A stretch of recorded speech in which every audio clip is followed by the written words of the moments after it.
नमस्कार मित्रों, आज आप लोगों के लिए वाल्मीकि रामायण पर आधारित राम कथा लेकर उपस्थित हैं। आज की कथा है लंका में हनुमान। मित्रों, कथा में आगे बढ़ने से पहले आप हमारे चैनल को अवश्य सब्सक्राइब कर लेना, वीडियो को लाइक और अपने मित्रों से शेयर करना, एक छोटा सा कमेंट्स लिखकर हमारा उत्साह वर्धन तो जरूर करना मित्रों। तो आइए चलते हैं प्रसंग की ओर। हनुमान उठे, अंगड़ाई ली, झुककर धरती को छुआ और एक ही छलांग में महेंद्र पर्वत पर जा खड़े हुए। जामवंत सफल हो गए थे हनुमान को उनकी शक्ति की याद दिलाने में। पर्वत शिखर पर खड़े हनुमान ने विराट समुद्र की ओर देखा। उनकी आंखों में चुनौती का भाव नहीं था, समर्पण का था राम के प्रति। समुद्र यह देखकर डर गया, उसकी गरिमा नष्ट होने को थी। हनुमान ने पूर्व दिशा की ओर मुँह करके अपने पिता को प्रणाम किया। हाथ हवा में उठाए, पर्वत पर झुककर उसे हाथ पैर से कसकर दबाया और छलांग लगा दी।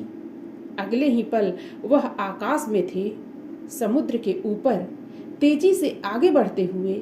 छलांग के समय बड़े शिलाखंड आसमान में उड़ गए। कुछ दूर हनुमान के साथ गए, जैसे परिजन किसी को विदा करने जाते हैं। हनुमान की गति अधिक थी, पत्थर पीछे छूटे और समुद्र में जा गिरे। महेंद्र पर्वत सुंदर था, वनस्पतियों और जीव जंतुओं से भरा। उसका शिखर पथरीला था, लेकिन नीचे घाटी में मनमोहक वृक्ष थे, लताएं थीं। हनुमान के छलांग लगाने तक पर्वत शांत था, निश्चल। छलांग के दबाव से पर्वत दरक गया, वृक्ष कांप कर गिर गए, वन थर्रा गया। बड़ी बड़ी चट्टानें नीचे लुढ़कने लगीं, पशु पक्षी चीत्कार करते हुए भागे। कई स्थानों पर जल स्रोत फूट पड़े, कहीं धुआं उठने लगा, चट्टानें दहक उठी, लाल हो गईं, आग के गोलों की तरह। हनुमान इससे बेखबर थे, वायु की गति से आगे बढ़ रहे थे। मार्ग में उन्होंने दिशा बदली, लंका जाने के लिए। उनका शरीर हिला तो बादलों की सी गड़गड़ाहट हुई। वे जहां से निकलते सब कुछ अस्थिर हो जाता। समुद्र में ऊंची लहरें उठने लगती, उनकी परछाई समुद्र में विराट नाव की तरह दिखती, बिना आवाज किए चलती हुई। समुद्र के अंदर एक पर्वत था, मैनाक, सुनहरा चमकता हुआ। वह जल राशि को चीरकर ऊपर उठा। मैनाक चाहता था कि हनुमान कुछ पल वहां विश्राम कर लें, थक गए होंगे। हनुमान नहीं रुके, उन्हें मैनाक की सदिच्छा बाधा लगी। रामकाज में वह मैनाक से टकराते हुए निकल गए।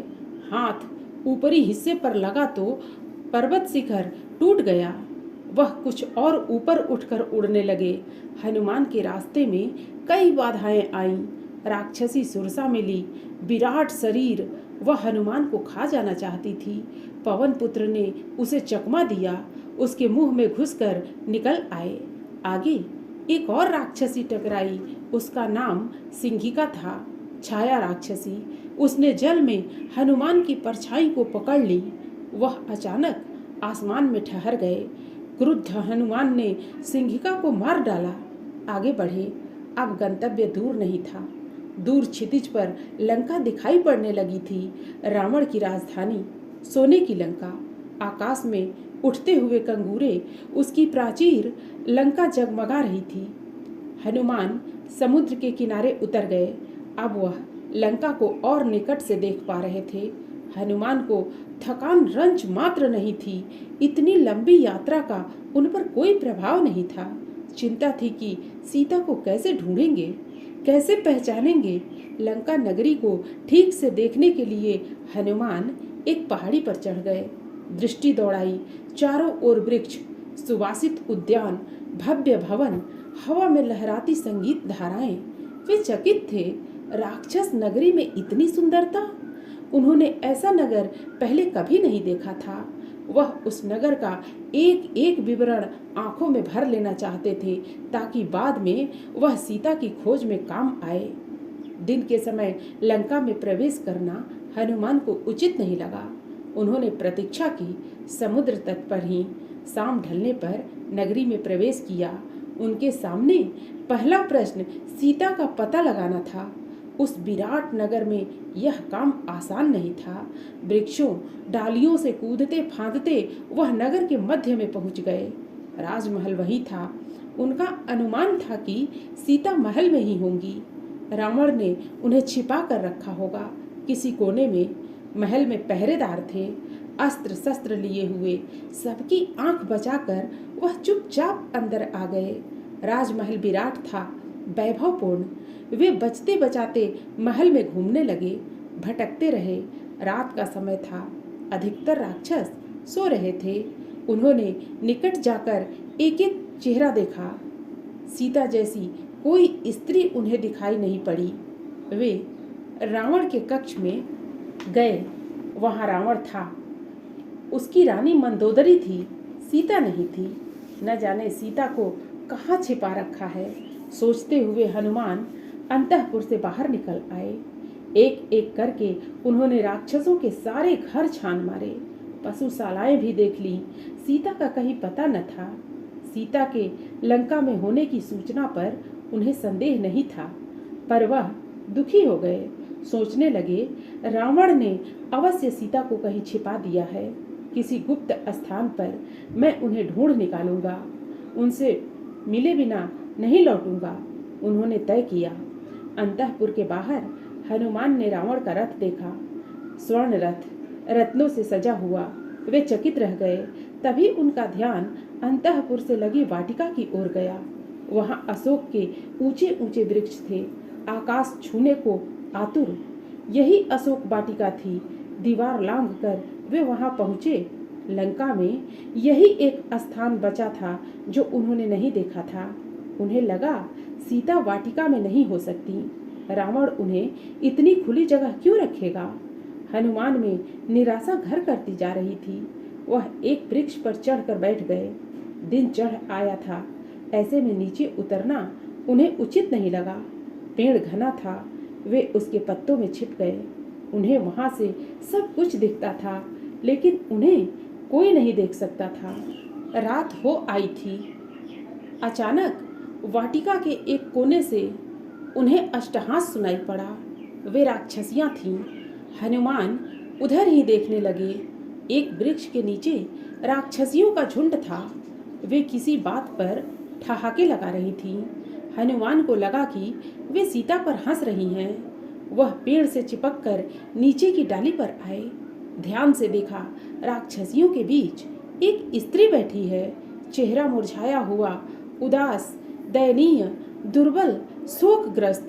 यही माँ सीता हैं। उन्होंने मन में सोचा। उन्हें अब कोई संदेह नहीं था।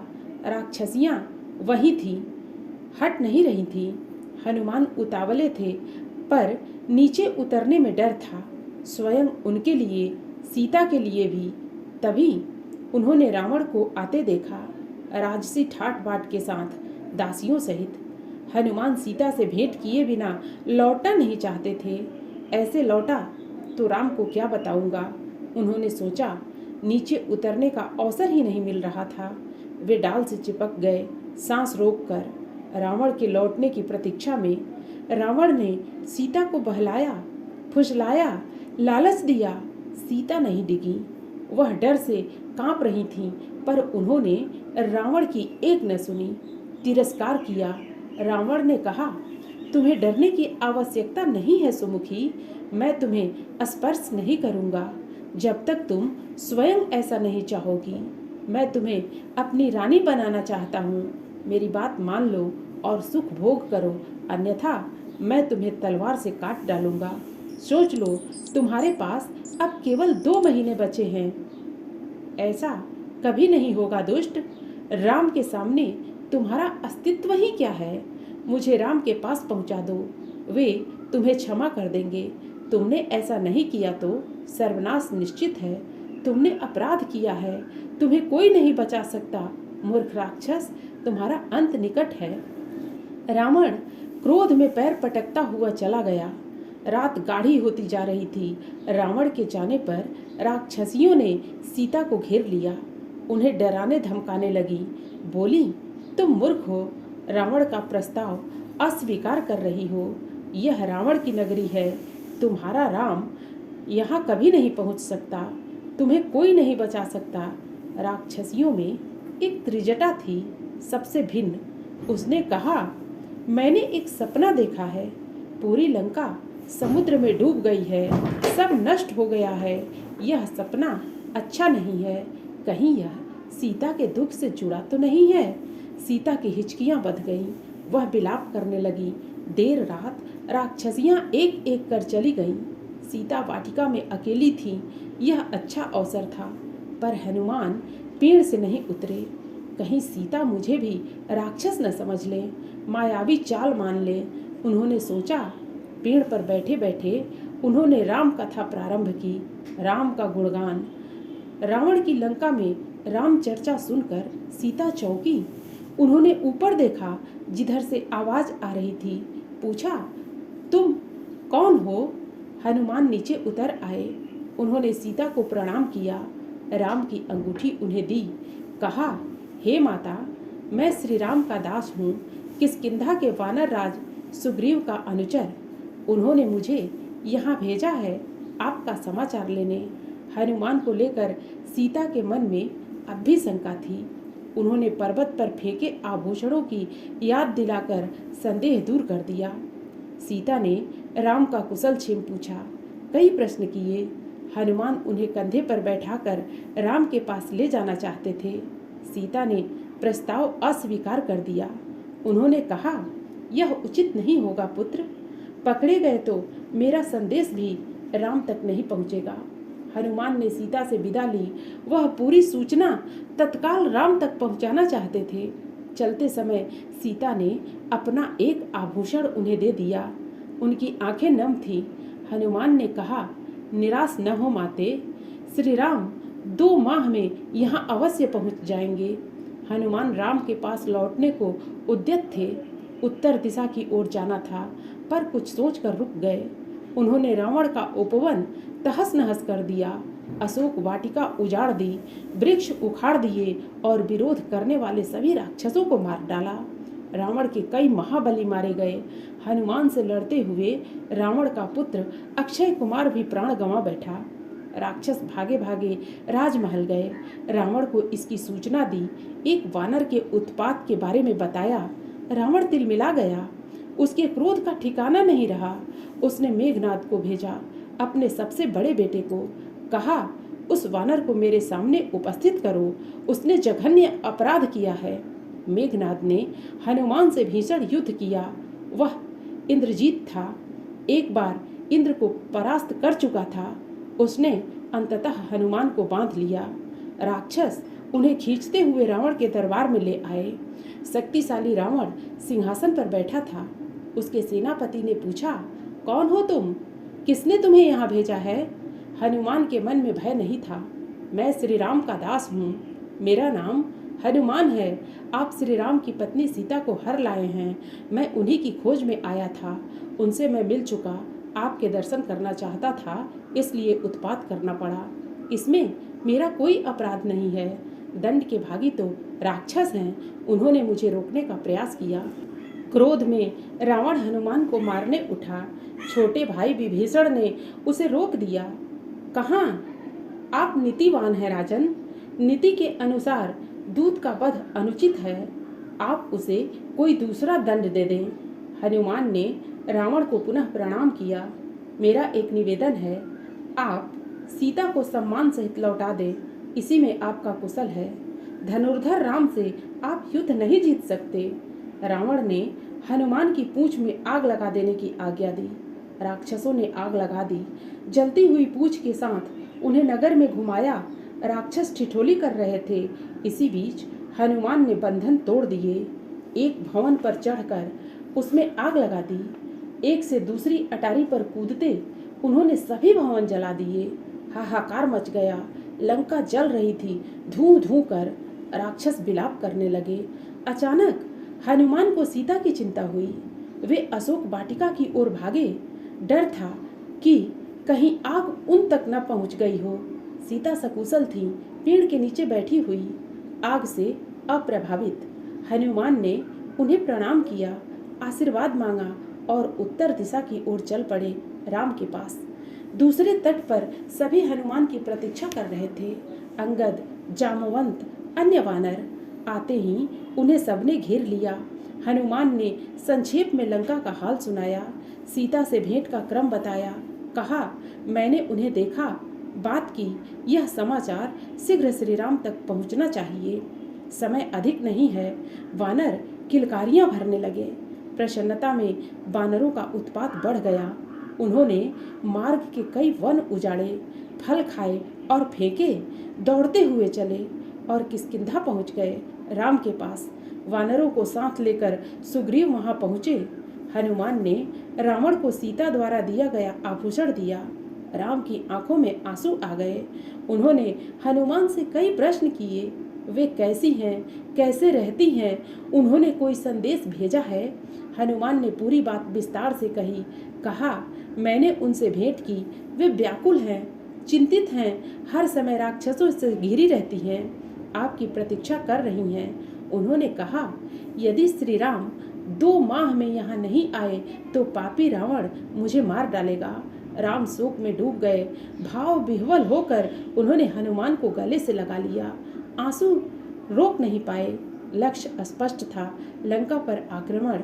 समय कम था। सुग्रीव ने युद्ध की तैयारियां तत्काल प्रारंभ करने का निर्देश दिया। वानर सेना इसके लिए पहले से तैयार थी, उत्साहित थी। इस बार उन्हें अलग अलग टोलियों में बांटने की आवश्यकता नहीं थी, अलग दिशाओं में नहीं जाना था। सबका लक्ष्य एक था, दिशा एक थी, दक्षिण। सुग्रीव ने लक्ष्मण के साथ बैठकर युद्ध की योजना पर विचार किया। योग्यता और उपयोगिता के आधार पर भूमिकाएं निर्धारित हुईं। हनुमान, अंगद, जामवंत, नल और नील को आगे रखा गया। समुद्र पर चर्चा हुई, उसे कैसे पार करेंगे। सेना का हर वानर हनुमान नहीं था। यह एक चुनौती थी। देर रात तक चर्चा का विषय रही। मित्रों, फिर मिलते हैं वाल्मीकि रामायण के अगली कड़ी के साथ। अगली कड़ी है लंका विजय। जय श्री राम।